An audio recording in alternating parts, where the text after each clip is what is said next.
Party വോട്ടുകളേക്കാൾ കൂടുതൽ വോട്ടുകൾ സമാഹരിക്കാൻ വേണ്ടി പ്രവർത്തിക്കുന്നത് പാർട്ടി പ്രവർത്തകരാണ്.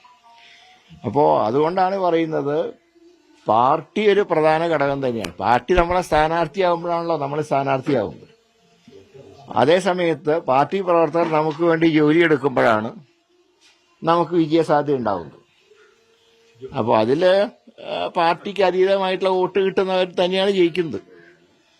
പക്ഷെ പാർട്ടിയാണ് നമുക്ക് സീറ്റ് തരുന്നത്, പ്രവർത്തകരാണ് നമുക്ക് വേണ്ടി പ്രവർത്തിക്കുന്നത്. അത് മാത്രം നമ്മൾ മറക്കാൻ പാടില്ല. തിരുവനന്തപുരത്തിന്റെ കാര്യത്തിലാണ് അദ്ദേഹം എക്സാമ്പിളായിട്ട് പറഞ്ഞിരിക്കുന്നത്. തിരുവനന്തപുരത്തിന്റെ കാര്യത്തിൽ കോൺഗ്രസിന് കിട്ടാത്ത പല വോട്ടുകളും സമാഹരിക്കാൻ കഴിഞ്ഞു. അദ്ദേഹത്തിന്റെ ഒരു കഴിവിൽ സമാഹരിക്കാൻ കഴിയുന്ന തരത്തിലാണ് അദ്ദേഹത്തിന്റെ അഭിപ്രായ പ്രകടനം വരുന്നത്. 84-ലും 89-ലും 91-ലും തുടർച്ചയായിട്ട് ചാൾസോടൊന്ന് ജയിച്ചിട്ടുണ്ട് തിരുവനന്തപുരം കോൺഗ്രസ് ടിക്കറ്റ്.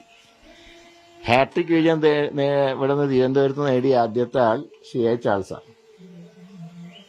അപ്പോ കോൺഗ്രസ് പാർട്ടിയുടെ കഴിവുകൊണ്ട് തന്നെയാണ് ജയിക്കുന്നത്. കോൺഗ്രസ് സ്ഥാനാർത്ഥിയാണെങ്കിലേ ജയിക്കാൻ പറ്റും.